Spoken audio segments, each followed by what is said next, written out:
ოპოზიციის დევნის საქმეზე დღეს ჩანიშნული სხდომა გადაიდო. სასამართლოში მისული იყვნენ ბრალდებული პოლიტიკოსები, სხდომაზე დასასწრებად მზად იყო ნიკა მელიაც, რომელიც პატიმრობაშია. ეგრეთ წოდებული საბოტაჟის საქმეზე ოცნებას 8 ბრალდებული ჰყავს, რომლებიც ოპოზიციურ პარტიებს წარმოადგენენ. განხილვები ჯერ საწყის ეტაპზეა, სხდომები ოცნების პროკურატურის მოთხოვნით დახურულია. დაცვის მხარეს მიაჩნია, რომ მიზეზი საქმის აბსურდულობაა, რადგან მაგალითად ერთ-ერთი ბრალდება, რასაც ქართული ოცნება ოპონენტებს უყენებს, მაღალჩინოსნების დასანქცირების მიზნით გაკეთებულ მოწოდებებსა და გამართულ შეხვედრებს უკავშირდება. რატომ გადაიდო დღევანდელი სხდომა და რა განცხადებები გაკეთდა სასამართლოში?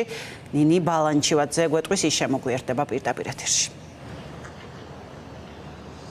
ოპოზიციონერმა ლიდერებმა რამდენიმე წუთის წინ დატოვეს თბილისის საქალაქო სასამართლოს შენობა წესით ეგრეთ წოდებული საბოტაჟის საქმესთან დაკავშირებით. სხდომა დღეს უნდა დაწყებულიყო 3 საათზე, თუმცა გამომდინარე იქედან, რომ დღევანდელ სხდომაზე მოსვლა ვერ მოახერხა გიორგი ვაშაძემ, მან აიღო შესაბამისი ნებართვა პროკურატურიდან და გაემგზავრა საზღვარგარეთ სამკურნალო მიზნებისთვის. შესაბამისად მისმა ადვოკატმა დააყენა შუამდგომლობა, რომ დღევანდელი სხდომა გადადებულიყო და მოსამართლემ ეს შუამდგომლობა დააკმაყოფილა. მომდევნო სხდომა კი თბილისის საქალაქო სასამართლოში ამ საქმესთან დაკავშირებით, ეგრეთ წოდებული საბოტაჟის საქმესთან დაკავშირებით უკვე გაიმართება 25 მაისს. რაც შეეხება პოლიტიკოსები, რომლებიც იმყოფებოდნენ დღეს თბილისის საქალაქო სასამართლოში, მათ შორის არის ნიკა გვარამია, ზურაბ გირჩი ჯაფარიძე, ბადრი ჯაფარიძე, მათ შორის რუსთავის ნომერ მე-12 პენტენციური დაწესებულებიდან გადმოიყვანეს ნიკა მელიაც. ისინი თანხმდებიან იმაზე, რომ საერთოდ აბსურდული არის ის ბრალდება, რომელიც წარუდგინა მათ პროკურატურამ და საერთოდ აბსურდული არის ეს სისხლის სამართლებრივი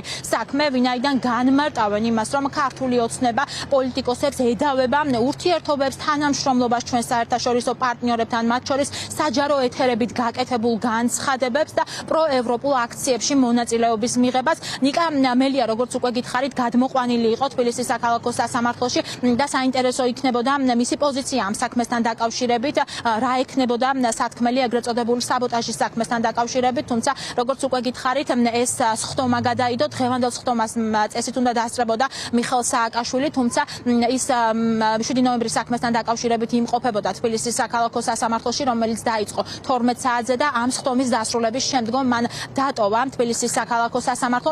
ახლა თქვენ შეგიძლიათ მოისმინოთ ის პოზიციები და განცხადებები, თუ რას ფიქრობენ პოლიტიკოსები ამ დაწყებულ საქმესთან დაკავშირებით. არ არსებობს, მეგობრებო, არავითარი საბოტაჟის საქმე, არც ერთი მტკიცებულება, უბრალოდ ის კი არა, რომ რაღაცა მტკიცებულება არსებობს, რომელსაც შინაარსი არ აქვს. აი ეს რაღაცაც არ არსებობს ფორმალურად და პასუხის გაცემა არის შეუძლებელი იმაზე, რაც არ არსებობს. სასამართლო პროცესი თვითონ არის თავისთავად საბოტაჟი ჩვენი სახელმწიფოს, იმიტომ რომ ესეთი ტიპის შეჩიცხნილი, მოგონილი პროცესი მხოლოდ იმიტომ, რომ იმდინარეობდეს დევნა პოლიტიკური ლიდერების ძირს უთხრის ჩვენ სახელმწიფოს. მასკარადია, ჩვენ არაფერი არ არის 45 ტომი, რომელსაც ამატებენ, ამ ტომებში არაფერი არ არის საერთოდ და რაც არის ისიც ვის მიმართება, ეგეც გაუგებარია. სამი სხდომა ადვოკატები ითხოვენ, რომ გაგვაგებინეთ 45 ტომი რო არის, გითხარით, რომ ამ გვერდიდან არის ზურაბ ჯაფარიძეს ეხება, ამ გვერდიდან ბადრი ჯაფარიძეს, აქედან აქამდე მიშა სააკაშვილს, აქედან აქამდე მაგასაც არ გვეუბნებიან. უბრალოდ ყრია რაღაცეები, მათ შორის 80% საერთოდ პოლიტიკოსებთან შეხება რო აქვს, ისეთი რაღაცები ყრია.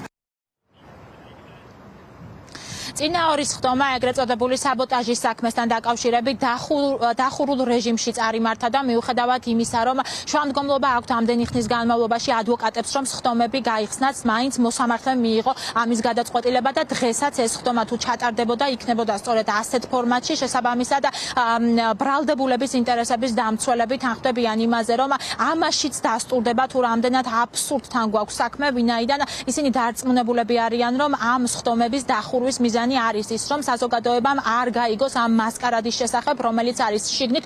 ამბობენ იმას, რომ არც ერთი მტკიცებულება არ აქვს ბრალდების მხარეს ამ შემთხვევაში, რომელიც დაამტკიცებს რაიმე სახის დანაშაულს პოლიტიკოსების წინააღმდეგ და ამბობენ, რომ ვერც ერთ ვიდეო ჩანაწერს თუ ვიდეო მტკიცებულებას ვერ მოიტანს პროკურატურა, რომელიც ადასტურებს, რომ ქვეყნის ინტერესების საწინააღმდეგოდ მოქმედებდნენ მათი დაცვის ქვეშ მყოფები.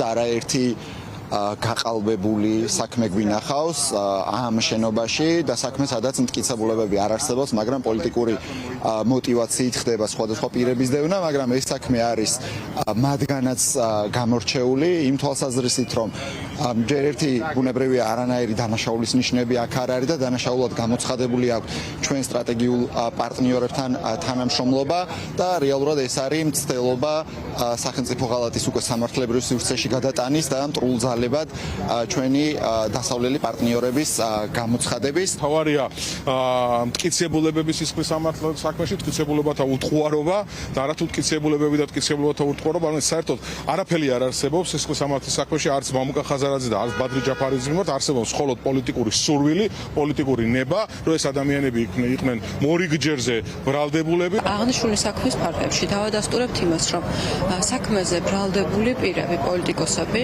2024 წლის ოქტომბრის შემდგომ პერიოდში გამართული აქციების მიმდინარეობის დროს მოქმედებდნენ ძალადობრივ ჯგუფებთან შეთანხმებით და მათი მიზანი იყო ადგილზე მყოფი მოქალაქეებისა და პოლიციელების დაპირისპირება, ასევე პარლამენტის ფუნქციონირებისათვის ხელის შეშლა. ასევე დავადასტურებთ იმას, რომ უშუალოდ ბრალდებული პირები ამ საქმეზე მყოფი პოლიტიკოსები ავრცელებდნენ სრულ ინფორმაციას ისეთ მნიშვნელოვან საკითხებზე, როგორიც არის უშუალოდ საქართველოს საჰაერო სივრცის დათმობა ირანის ისლამური რესპუბლიკის დრონებისათვის.